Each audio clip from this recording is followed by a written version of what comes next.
والسلام على أشرف المرسلين وعلى آله وصحبه أجمعين وعلى من تبع هداهم إلى يوم الدين. Indeed, all praise is due to Allah. We praise Him, seek His aid and ask His forgiveness. We seek refuge in Allah from the evils of ourselves and from the evils of our actions. Whomsoever Allah guides, none can misguide. And whomsoever Allah misguides, none can guide. I bear witness that there is none worthy of worship except for Allah alone, having no partner. And I bear witness that Muhammad is a slave and his messenger. أما بعد, to proceed, فإن أصدق الحديث كتاب الله.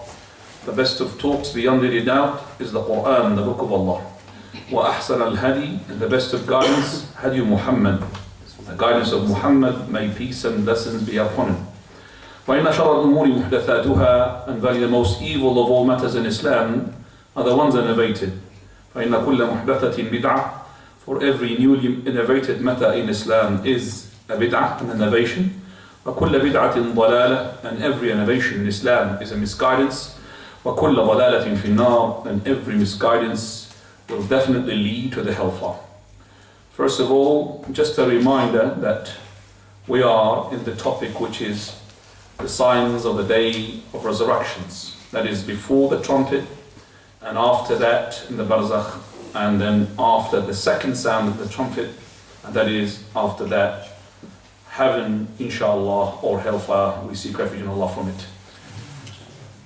The topic which we had started last time was to do with the minor signs, and those minor signs are of two types, or three types you could mean as well. Minor signs which have already taken place, and minor signs which are taking place, and minor signs yet to take place. We talked about some of those signs that already had taken place, and as well we talked about maybe one of the signs which is still running, and maybe we'll be talking about signs yet to come. And because of the topic at hand at the moment, which is close and touching our current situation, as well as to do with the signs of the day of resurrection, I thought that it would be very beneficial to myself and to the brothers to tackle the issue of what is happening these days and to relate that to the signs of the day of resurrection. You can see in the Muslim globe, wherever you look, there's chaos and fitan, bloodshed. There is lots of people who addresses people in the name of Islam, and they've got nothing to do with Islam.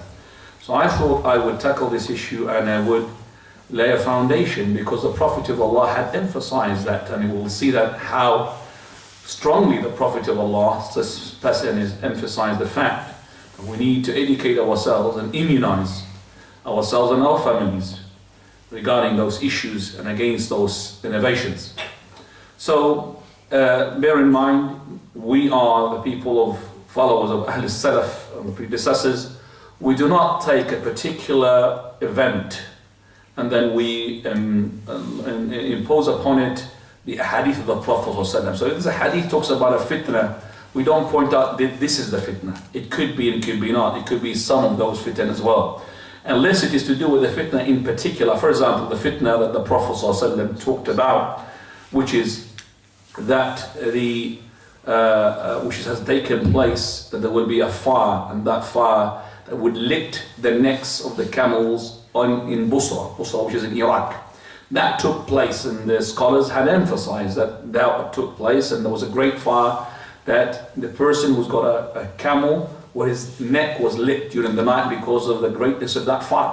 Now that took place, but we cannot, for example, talk about some particular hadith which had come in general terms to implement it or employ it for our methodology or our goal regarding a particular event. So let's go ahead, first of all, talk about the fitan, tribulation. And fitan, tribulation, there are tribulations which are minor and major. And the minor and the major fitan, they took place already. Some of those fitan where the person, he doesn't know what should he do. And those are the fitan which we call them the fitan al-amya, the blind. The person, he needs to be sticking to his house, as the Prophet ﷺ, he said, "Kunu ahlasa buyutikum." Stick to your house, be like the doormat in your house, don't move. And some of those fitan were this fitan, but we know what is the haqq and what is the batil. I'm going to give you an example from the past, an example from the present time. Example from the past, when the fitna took place between Ali ibn Abi Talib radiallahu anhu regarding those Khawarij, which we'll be talking about inshallah today. The Khawarij in the day of Nahrawan, those who had revolted against him in his leadership. Ali ibn Abi Talib radiallahu anhu, when he fought them, that is a fitna, because those people who fought him, they were reciters of the Quran. But this fitna, we know where is the haqq. And the haqq was with Ali ibn Abi Talib. And the companions, they sided themselves with Ali ibn Abi Talib against those people. So we can't just say it's a fitna, we don't do anything. No, we will side with the haqq. And in that time as well, there was a fitna where we don't know the haqq and the person should hold back. That is a fitna that took place between Ali ibn Abi Talib radiallahu anhu and Muawiyah ibn Abi Sufyan. And Ali ibn Abi Talib radiallahu anhu and Aisha radiallahu anha. That fitna, which was Muslims killing Muslims, righteous killing righteous, that is when Abdullah ibn Umar radiallahu anhuma, Jabir ibn Abdullah, Abdullah ibn Abbas, and those companions like Abu Bakr who embraced Islam later on, those had stepped back and away from this fitna, and they did not want to indulge into such bloodshed. That is when Ali ibn Abi Talib radiallahu anhu wardah came to Abu Bakr and he said to him, aren't you going to help us? Which is against Muawiyah. So he called his slave girl and he said to her, go and bring my sword. When she brought the sword of his, it was made of wood. So he said to him, what is that? He said, well, this is what your cousin had told me. That means the Prophet of Allah in the time of the fitna. That means the fitna which we don't know the haqq. And you should hold back. That is to hold a sword of wood. Meaning, you can't hold a sword that would kill. So this is the fitna where the person should be inside his house, not indulging into the situation until matters are cleared out. From the present time, we have the fitna that took place at the beginning between Iraq, and if you remember, for Harb al-Kharij we call it, and the brothers in Kuwait, so Iraq and Kuwait. At the beginning, that Kuwaiti people, they were unjustly being preoccupied by the Iraqis. So the scholars, they said that the Kuwaitis should pull out, and they should pull out as soon as possible, as Allah subhanahu wa ta'ala, He describes in the Quran, وَإِن طَائِفَتَانِ مِنَ الْمُؤْمِنِينَ اقْتَتَلُوا فَأَصْلِحُوا بَيْنَهُمَا. When two groups of believers, they fight with one another, then reconcile between them. فَإِن بَغَتْ إِحْدَاهُمَا عَلَى الْأُخْرَى. But if one of them had transgressed against the other, فَقَاتِلُوا الَّتِي تَبْغِي حَتَّى تَفِيَ إِلَى أَمْرِ اللَّهِ. Fight the one who transgressed until he goes back to the commands of Allah, to the justice. This is, so we have to fight it. As long as this group of people, if they decline not to settle the situation with the brothers, we have to fight it. But you see, later on, when Iraqi people had pulled out from the Kuwaitis, now there was a fight against the Muslims of the Iraqis. The scholar, they said, this is the fitna we should pull out. We don't know where the haqq is. Iraqis, brothers fighting Kuwaitis are brothers. Pull out. Because Iraqi had pulled out from the land. Before, it was clear cut that the haqq was with the Kuwaitis and those people were the occupiers and the transgressors. This is from the present time. And our Shaykh al-Albani rahimahullah, because he was alive, that fitna, it was not fitna for us. Because we were under the Shaykh, asking the question, whatever we need, he is there to help us. But when there is no shuyukh, there is no scholars, the fitna is greater. And believe me, and I'll tell you that with my full mouth, that if you have a situation where you cannot take one of the two, a land where it is lots of disbelievers in it, but yet there is a scholar or two, and a land which is lots of Muslims in it, but no scholars, live in the land where the scholars are, even though there is no Muslims there.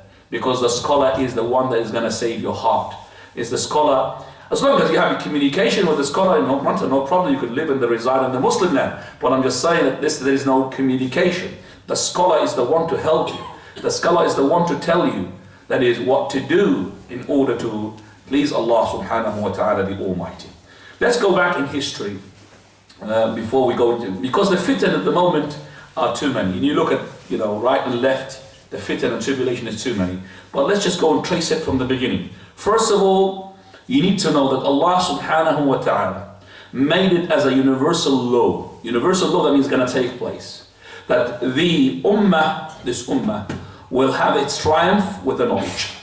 And the triumph will be taken away through ignorance. So if ignorance prevail, then this ummah is totally destroyed. And if knowledge, and I'm not talking about science, I'm not talking about physics. I'm talking about knowledge in the religion. مَنْ يُرِدِ اللَّهُ بِهِ خَيْرًا يُفَقِّهُ فِي الدِّينِ. Whom Allah wants good to him, He will give him understanding in the religion. So if that ummah takes and hold on to the knowledge, قال الله قال رسوله, then the triumph will be its destiny, inshallah. Right, now the first shirk that took place in this generation, or in this ummah, or even in the whole of mankind, that shirk, which is polytheism, took place because there was no knowledge, there was ignorance. And you remember what happened at the time of Nuh alayhi salam. There were some people who were righteous people. Allah named them in the Quran, Hud, wa Suwa, wa Yaghuth, wa Ya'uq, wa Nasr. Those are 5 righteous people, whom these people used to tell the other people to worship Allah subhanahu wa ta'ala.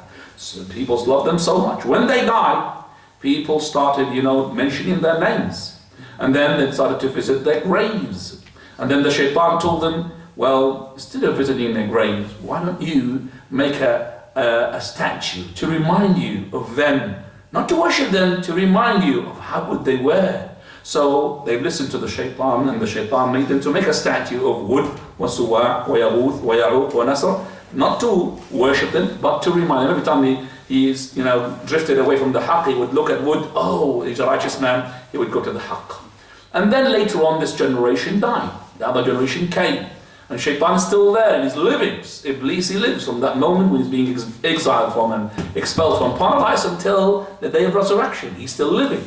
So him and his soldiers, and he trains his soldiers, and he's very expert in the war. He's very experienced, and the longer you are in the war, you're more experienced. So he knows what to do. So he told his soldiers, go and tell them that your generations, the ones who were your forebears before, they used to worship these statues. So they started worshipping the statues. Abdullah ibn Abbas, in Sahih al-Bukhari, he says, وَلَمَّا نُسِخَ الْعِلْمِ. And when the knowledge being taken away, those people started worshipping those people, those idols. Now, the generation of Nuh, and after that, all of them, they perished and they died. And those statues, the very huge ones, they were buried. And the burial was in Syria there. And somebody called Amr ibn Khuza'a, and this is a person whom the Prophet of Allah, he had seen him from Quraysh, he had seen him in his vision that he is dragging his intestine in the hellfire. Why? Because he's the first person who had changed the religions of the Arab. The religion of the Arab was the religion of Ibrahim alayhi salam, monotheism. This person is the first person, بَدَّلَ دِينَ الْعَرَبِ. He had changed the religion of the Arabs from monotheism to polytheism.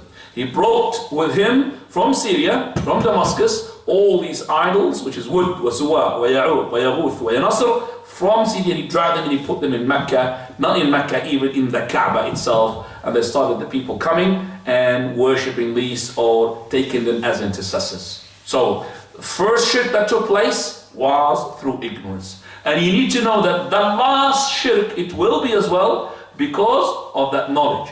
The knowledge will be taken away and ignorance will prevail, and you will find that the fitna will take place because of the ignorance. Also, the Prophet ﷺ told us that the first fitna that will take place in this ummah, not in the mankind, is fitnatul ghuluwi fi takfir, meaning exaggerating extremism or extremist in passing the takfir statement, a kafir statement on a Muslim person.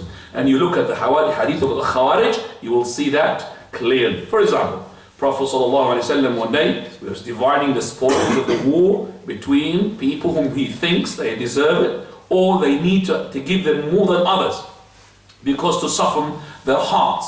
And there was a person there, his name is Harqus, and he's well known by the kunya Dhul Khuwaysira Tamimi. He said, "I'dil, Ya Rasulullah," or "I'dil Muhammad," be just, O Muhammad.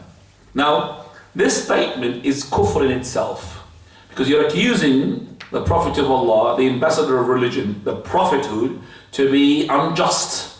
So you're accusing Allah the Almighty to have no knowledge or no good knowledge in choosing the Prophet of Allah to be the Prophet of Allah. You are accusing Allah subhanahu wa ta'ala that he had made a mistake by choosing the Prophet of Allah to be a prophet because he's unjust. That's a kufr statement. So he said, "I'dil, be just." So the Prophet ﷺ, he said, "Wayhak, man يعدل إلا ما عدل. Who's going to be just? Woe to you. Who's going to be just if I'm not just? أَيَأْمَنُنِ اللَّهِ عَلَى أَهْلِ الْأَرْضِ. That is, Allah subhanahu wa ta'ala puts the whole inhabitants of the earth in my trust. He trusts me and the whole inhabitants, and you don't trust me in dividing this small booty? Subhanallah. Allah puts the whole of the inhabitants of the earth in my trust. He trusts me and you don't trust me? Straight away that statement made Umar al-Khattab, another narration, Khalid ibn Walid, he said, Messenger of Allah, let me cut off this head of this hypocrite. So this is a statement which he deserved to be killed. So the Prophet ﷺ said, leave him.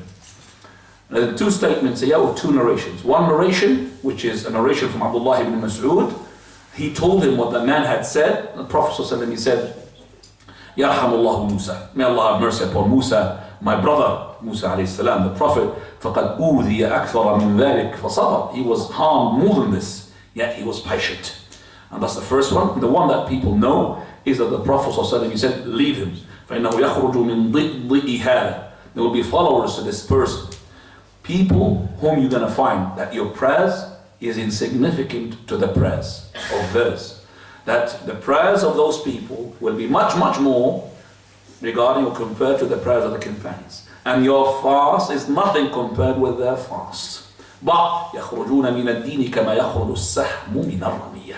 But they will come out of the religion just like the arrow come from the game. That means they will not understand anything from the religion. And that is why Imam Ahmad, he had no hesitation to say that those people are kuffar, even though they claim to be Muslim. Of course, we had a difference among the scholars that they're kuffar or not, and they are not disbelievers or not. But the Prophet ﷺ had emphasized the fact that those people are the most dangerous people, because those people have made this extremism in takfir. And when does takfir happens? Takfir happens when the people start talking about rulers. Rulers done this and rulers have done that. And unfortunately we have people who have indulged into such a thing, which are calling politics, and they are at the moment competing even with the politicians. They are even better than the politicians. And the politicians have got nothing to do with the religion. And they are abandoning talking about what the prophets used to talk about. What is that? Monotheism. Tawheed. Monotheism. That's the call of the prophets. But they left there, and now this ruler had done this and this ruler had done that. Look at the rise of the oil price. They have sold Israel gas for £2. They have given petrol to America. They are increasing the production to make America not to be bankrupt. Look at that. Indulging people into such situations that the people, they don't know what. So, if you make the people to dislike those leaders, you're going to end up to make takfir upon these people. And when you make takfir upon these people, then you're going to end up to make tafjir to the people. Then you're going to kill them. So tashhir, then takfir, then tafjir. We say the 3 T's. T. Makes it TNT. T. Tashhir, takfir, tafjir. So those people, those days who are calling themselves the da'iyas, they are giving seminars and lectures regarding ISIS, for example, the Khawarij. And they say that this is not the Islam. But I would say to that brother, please stop talking about this nonsense of yours. Because brother, you are the one who was the reason for this ISIS to come out. Because your manhaj and methodology was, number one, to make the people hate the leaders. And when they hated the leaders, they made takfir upon the leaders and they called them tawaghit. And when those got extreme, they made it for them permissible to go and line up and make a group and kill those Muslims who are supporting such leaders. So don't talk about Khawarijism when you are the ones who laid the seeds for Khawarijism. So those people who had called for such jihad in such and such country, they're not scholars. And go and send your sons, and he never sent his own, by the way. He never sent his own. His own is kept there, don't go. But fathers say, yes, nafirun am, go, jihad. A'udhu billah. They are liars. So I said, please stop talking about Khawarijism. Because you talk about it as a reflection to what is taking place, where the people of Ahlus Salaf, the scholars, they kept talking about it as a foundation.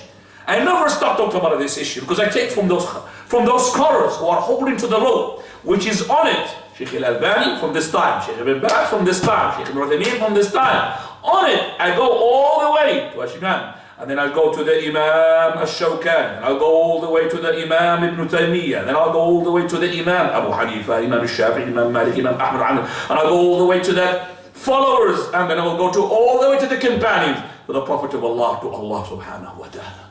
This is the rope. But the rope that holding on to it, ask them who is holding at the end. Who are your scholars? They're going to find you scholars which you've never heard of. You've heard of, but they're not scholars.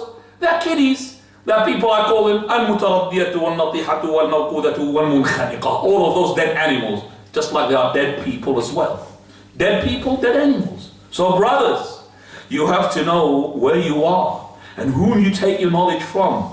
Because if you don't do so, you're going to end up just like those people whom you are condemning at the moment. You are saying they're not right. So 1 plus 1 plus 1 is equal 3. If you don't like number 3, then you have to take 1 and 1 and 1. 1, take the takfir and tafjir. Take tafjir, take takfir and take tashhir. Then you'll end up with no 3.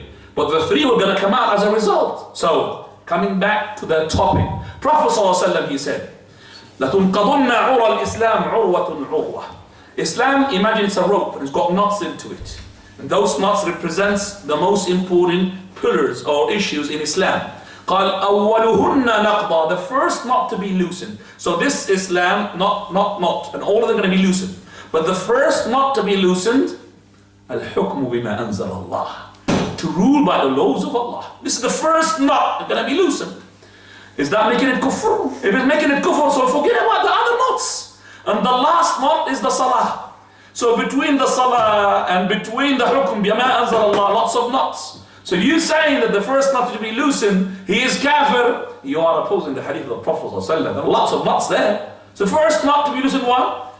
Ruling by the other laws of Allah. But those people that say, Hakim bighayri ma anzal Allah, taghut, couldn't, and that's it.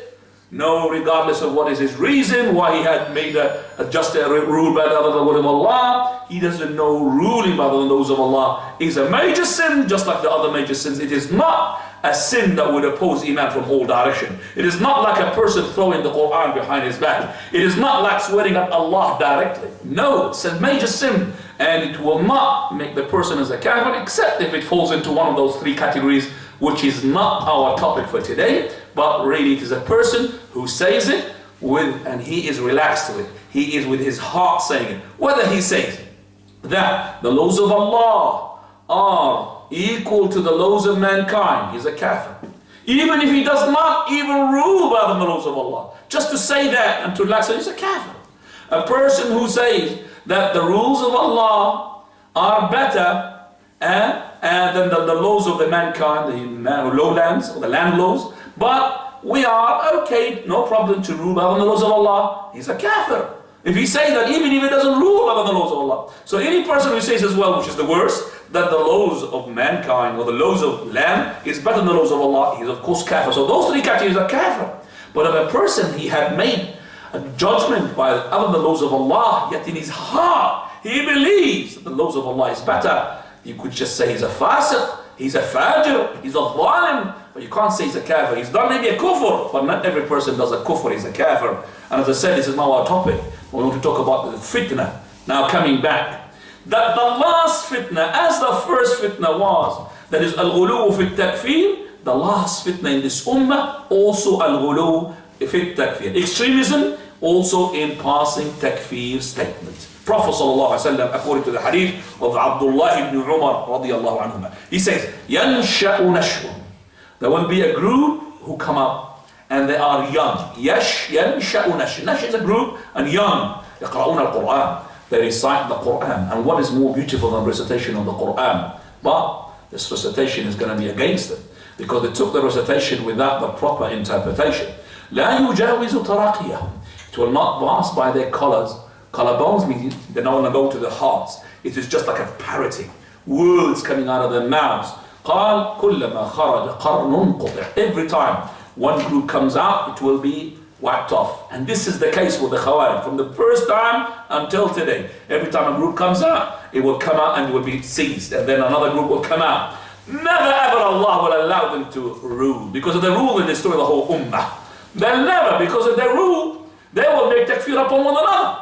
Huh? If they put this up, you are a kafir because you don't believe in my ideology. And it keeps splitting. So Allah never gave them the power whatsoever. And if it is the case, they cannot be included in the verse which Allah subhanahu wa ta'ala, He says that the mu'minun, they are the ones who are getting the victory. So if those people never got the victory, never had the rule in their hand, they can't be from the al-firqat al-najiyah. So then he says, حَتَّى يَخْرُجَ فِي أَعْرَاضِهِمُ الدَّجَّالِ, until the Dajjal, the greatest of all liars, the greatest of all fitna, comes amidst them, amongst those people who are from the Khawarij. Ibadallah, we are in a fitna. And this fitna, as the hadith describes, يُرَقِّقُ بَعْضُهَا بَعْضًا. And this is a great hadith, which is Abdul Rahman ibn Rabbi al-Ka'bah, or ibn Abdi Rabbi al-Ka'bah, one of the followers. He said, I came to Abdullah ibn Amr ibn al-As, and Abdullah ibn Amr ibn al-As is a great companion, whom his father is a great companion as well. And he was shading himself in the Kaaba. So I've heard him saying, while, and this is a companion, talking to the people, and he came, he's listening to him, his name, Abdul Rahman ibn Abdi Rabbi al-Ka'bah. So I came to him, and he was talking to the people. He said, while we were with the Prophet ﷺ in a journey, he camped, and he had commanded for his tent to be set, and then while the people, companions, are busy, some of them are making their arrows, some of them they are making some of the sheep that they're herding the sheep, he had commanded his caller to call as-salatu jami'ah. That means come together. As-salatu jami'ah is not come to the prayer, but basically it's a command for the people to come for a very important issue. As-salatu jami'ah, so all the companions, they gathered together. And the Prophet ﷺ addressed them. He said, إِنَّهُ لَمْ يَكُنْ نَبِيٌّ قَبْلِي إِلَّا دَلَّ أُمَّتَهُ عَلَى مَا يَعْلَمُهُ خَيْرًا لَهُمْ. There was not a single prophet had passed away before me except that he would indicate and he would guide his ummah, his people, his followers, for everything which is good to them that he knows about. وَيُحَذِّرُهُمْ or وَحَذَّرَهُمْ من كل ما يعلمه ويحذرهم ما يعلمه من شر لهم, and also he had warned them against every evil that he knows about it. And وَإِنَّ أُمَّتَكُمْ هَذِهِ, and then he talks about this ummah, the ummah of Muhammad sallallahu alayhi wa sallam. جُعِلَتْ عَافِيَتُهَا فِي أَوَّلِهَا, the good and the khayr is in the beginning of it, which is the companions, the followers, and the followers of the followers. قال وَإِنَّ آخِرَهَا, as for the end of this ummah, at the end of the time, later on, سَيُصِيبُهَا بَلَاءٌ شَدِيدٌ, it will be struck by severe bala. Bala is like a trials and tribulation. قال تجيء قال وأمور تنكرونها, and also this ummah will have things that you disapprove. You will not say that this is from Islam. قال تجيء fitan, tribulation would come. يُرَقِّقُ بَعْضُهَا بَعْضًا, they will make tarqiq to one another. What is tarqiq? It was interpreted into, or interpretation of it is into four meanings. That is, يُرَقِّقُ بَعْضُهَا بَعْضًا, that means one will lead to the other. Another interpretation, which is that one which is close to the other, that means they are mingling with each other. Another one which is one will be causing to the third one, and the interpretation which is closer to the wordings is that one which had passed will be nothing compared with the one that's coming. So the one which is the new one makes the one that passed is insignificant. So this fitna will be greater in the one that had passed away. يُرَقِّقُ بَعْضُهَا بَعْضًا, تَجِيءُ الْفِتْنَةِ, the tribulation will come. فَيَقُولُ الْمُؤْمِنُ, the believer would say, هَذِهِ مُهْلِكَتِي, this one will get me, this one will kill me, this one will destroy me. ثُمَّ تَنْكَشِفْ, and it will go. ثُمَّ تَجِيءُ الْفِتْنَةِ, then the following fitna, tribulation will come. فَيَقُولُ الْمُؤْمِنُ هَذِهِ, he will say, this one will get me. ثُمَّ تَنْكَشِفْ, and he will go away. فَمَنْ صَرَّهُ مِنْكُمْ, he was pleased amongst you, and يُزَحْزَحَ عَنِ النَّارِ, to be taken away from the fire. وَأَنْ يَدْخُلَ الْجَنَّةِ, and then you enter paradise. فَلْتُدْرِكْهُ مَوْتَتُهُ وَهُوَ يُؤْمِنُ بِاللَّهِ وَالْيَوْمِ الْآخِرِ, let him die while he is believing Allah and the last day. وَلْيَأْتِ إِلَى النَّاسِ الَّذِي يُحِبُّ أَنْ يُؤْتَى إِلَيْهِ, and let him do to the people what he likes the people to do for him.